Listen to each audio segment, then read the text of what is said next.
Let us solve another problem related to river swimmer cases.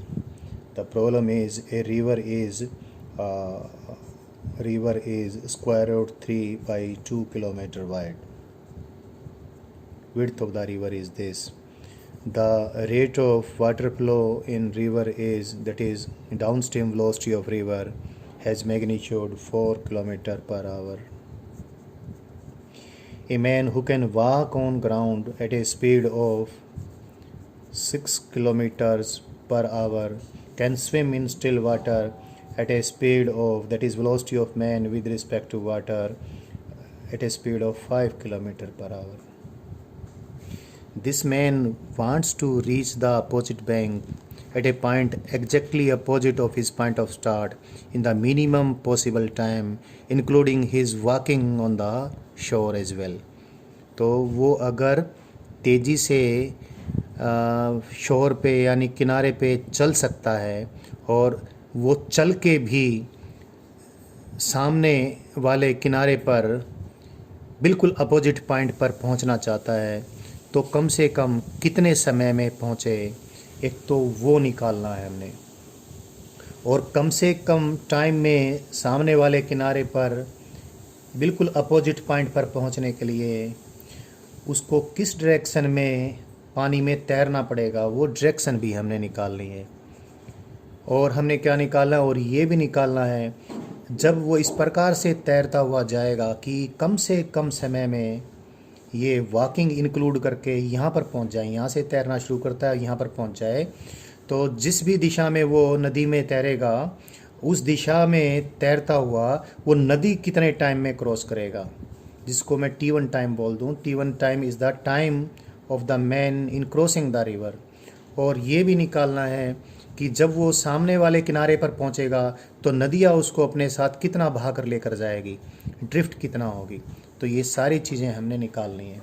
तो मैंने नदी यहाँ पर शो कर दी। नदी की वेलोसिटी की मैग्नीट्यूड 4 किलोमीटर पर आवर मैंने ऊपर जो लिख रखा है, और आदमी की पानी में वेलोसिटी कितनी है, 5 किलोमीटर पर आवर। और इसको सामने वाले किनारे पर यहाँ पर पहुँचना है।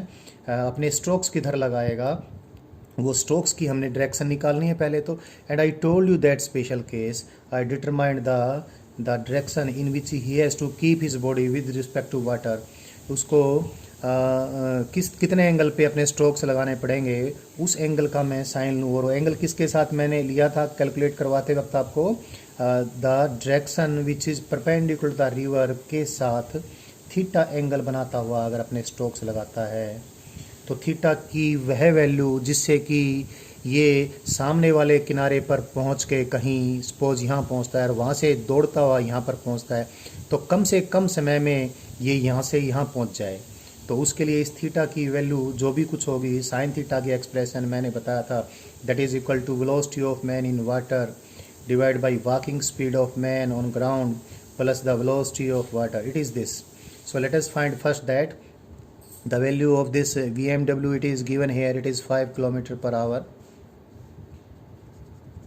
and velocity of walking, the walking speed of man, it is 6 km per hour, and velocity of water, it is 4 km per hour.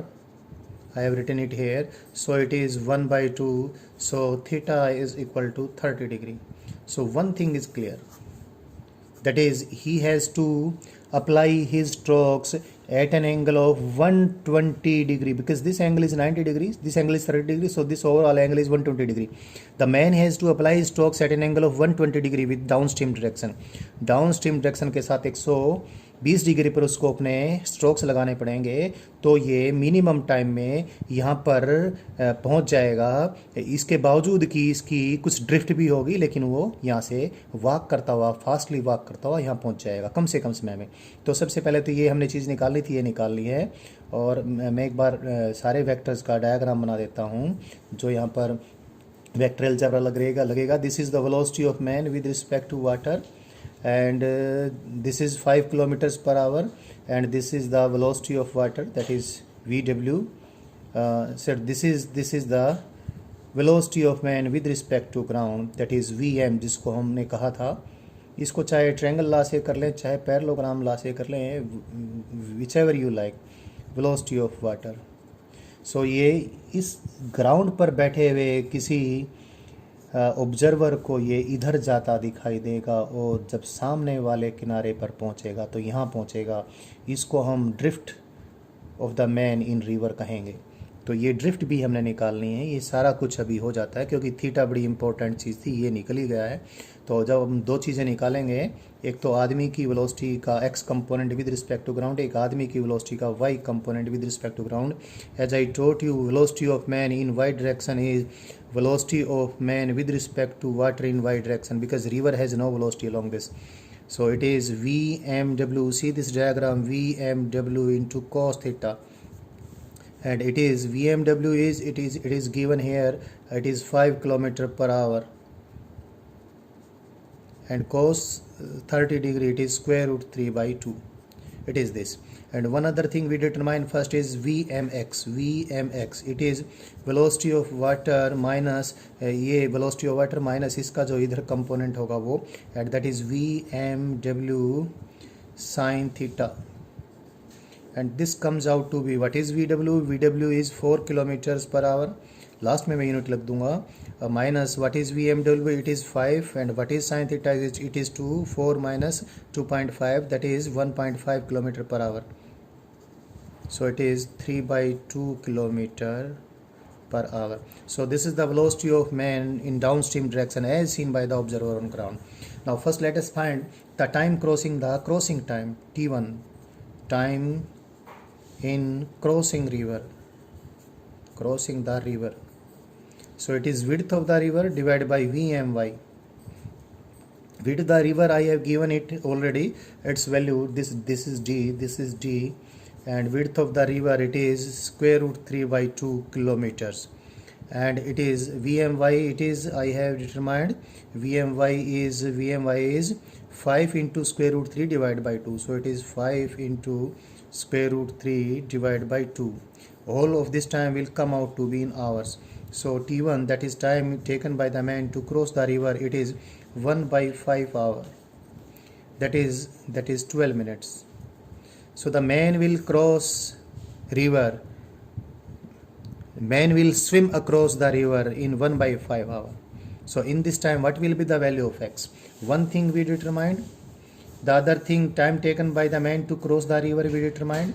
Now let us determine drift in the river. River बंदे को अपने साथ कितना बहा कर लेकर जाएगी वो निकाल लेते हैं. This is always vmx into t, and vmx we already determined that it is written here, it is 3/2 kilometer per hour, and into t is 1/5 hour.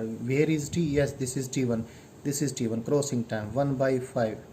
Whole quantity comes in as units we are using here, that is kilometer per hour, like that. So x comes out to be in kilometers. So it is 0.3 kilometer, that is 300 meter.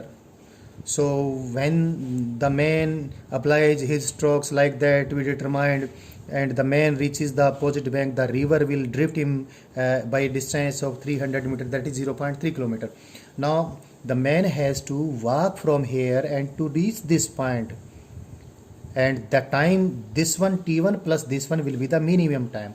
So let us take this time to be t2, and t2 is the walking time of man, that is x divided by walking speed of man.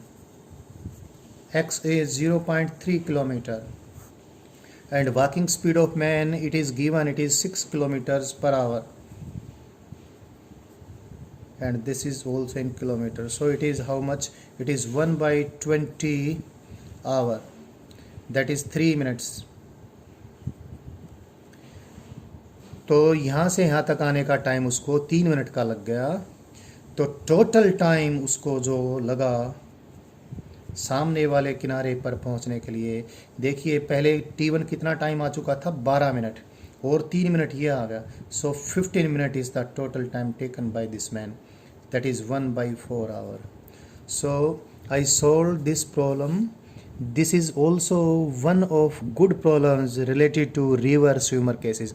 I think all such things are clear to you, and you can solve many problems related to river swimmer cases. Another problem is also there, which is like the river swimmer cases as well. which is also just like the river swimmer cases, and that is air and aeroplane problems. हवाई जहाज भी, aeroplane भी हवा में उसी प्रकार तैरता हुआ, स्विम करता हुआ जाता है जैसे कि नदी में तैराक जाता है। बस फ़र्क इतना है, नदी में जब तैराक तैरता है तो पानी का वेग और तैरते हुए आदमी का वेग में कोई ज़्यादा अंतर नहीं होता। कभी नदियाँ तेज़ होती है, तैराक में इतना दम नहीं होता, कभी तैराक में दम भी होता है।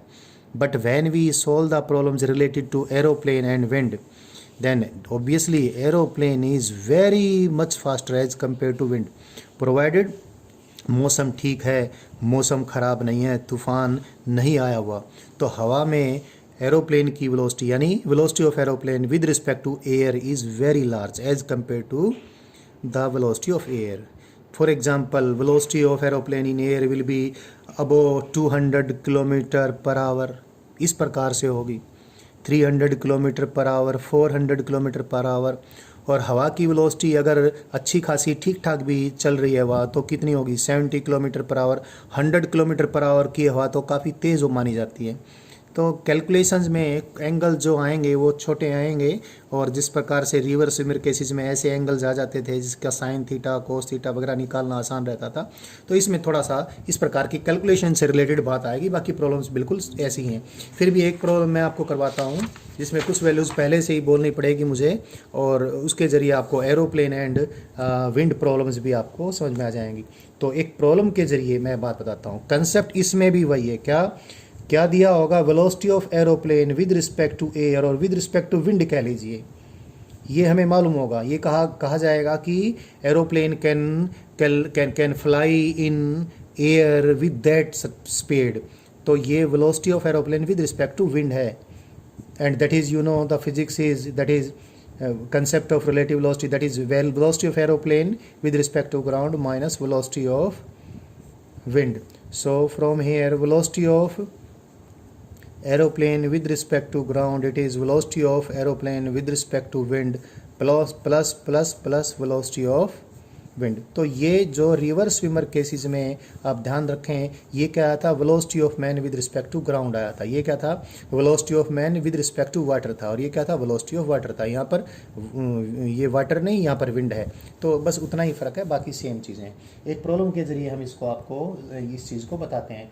और प्रॉब्लम है कि the problem is aeroplane has to go due east from the air base। Air base की बात करें, हवा में ही एक स्थान से दूसरे स्थान तक, हवा में कोई स्थान है जिसको हम एयर बेस कहेंगे।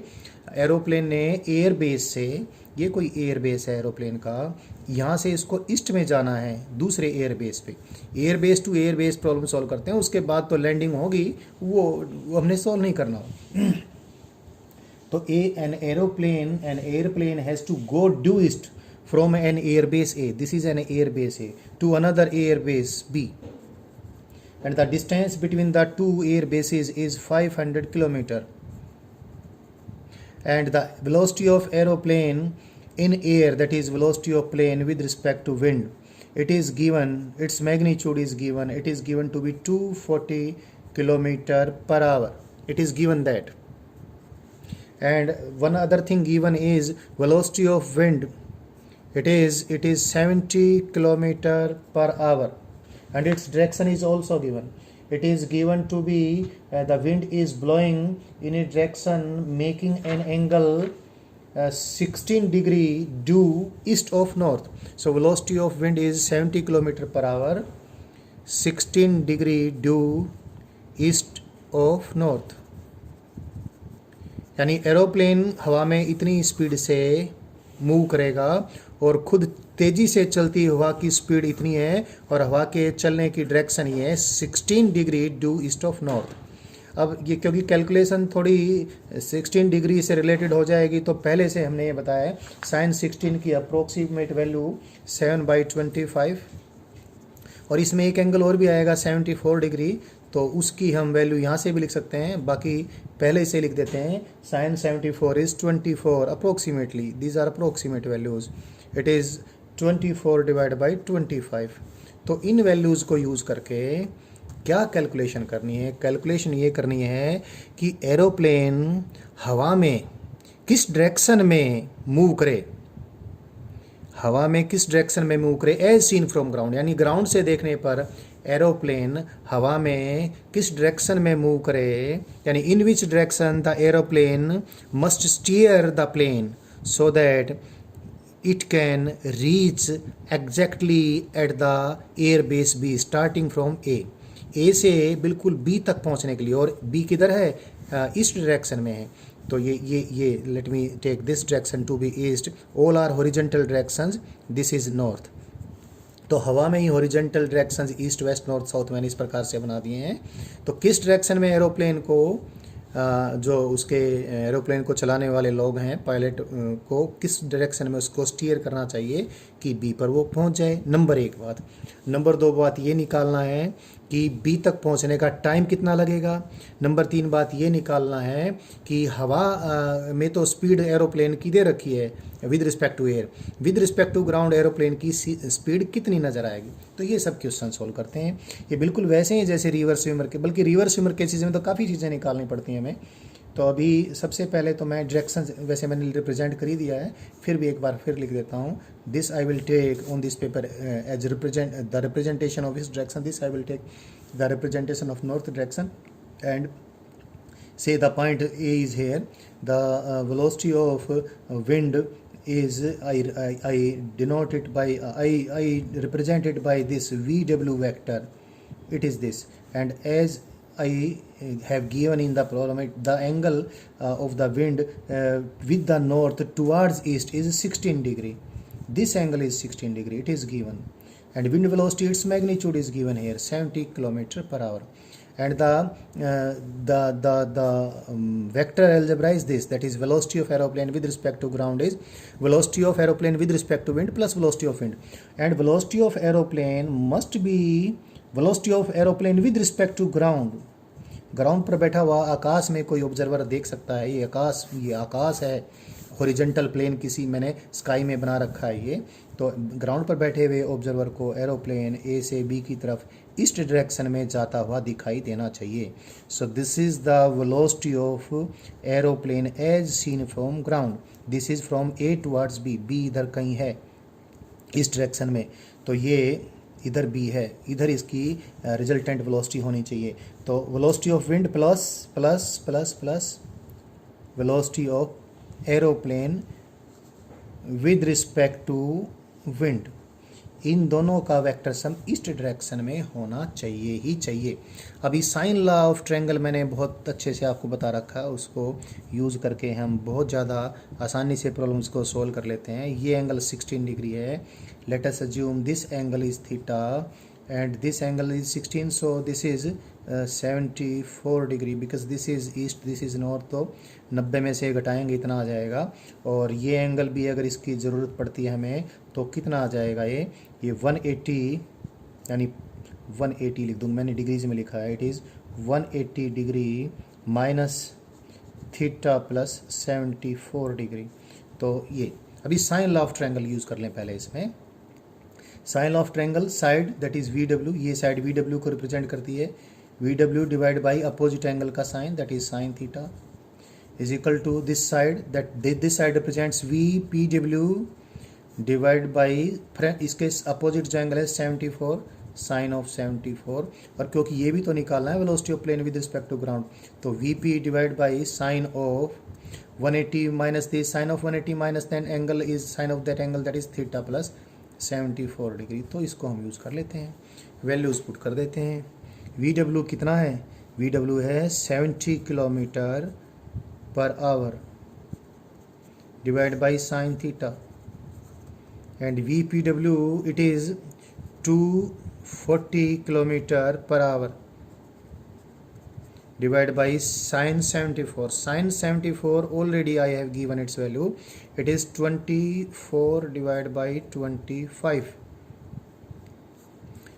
is equal to VP divided by sin theta plus 74 degree.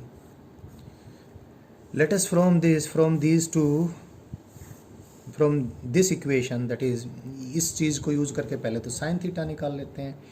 Sine theta ये देखो कितना आ गया है, 25 आ जाएगा। इसको ये कर लेते हैं। साइन थीटा ये 0 से 0 हम कट कर दिए तो ये 25 आ गया।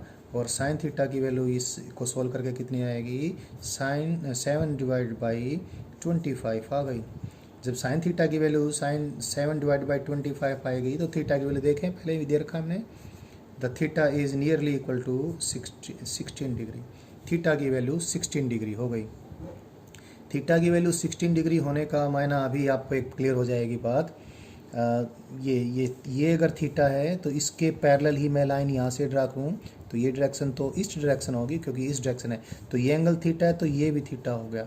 तो पहले प्रश्न का उत्तर तो हमें मिल गया। क्या एरोप्लेन को यानी हवाई जहाज़ को पायलट को किधर स्टीयर करना पड़ेगा, ईस्ट डायरेक्शन से 16 डिग्री एंगल बनाते हुए इधर, क्योंकि ये ईस्ट है, ये ईस्ट है तो ये साउथ है, तो ईस्ट से 16 डिग्री एंगल बनाते वक्त इधर तो क्या होएगा, साउथ डायरेक्शन आएगी। तो aeroplane must be steered at an angle of 16 degree due east of south.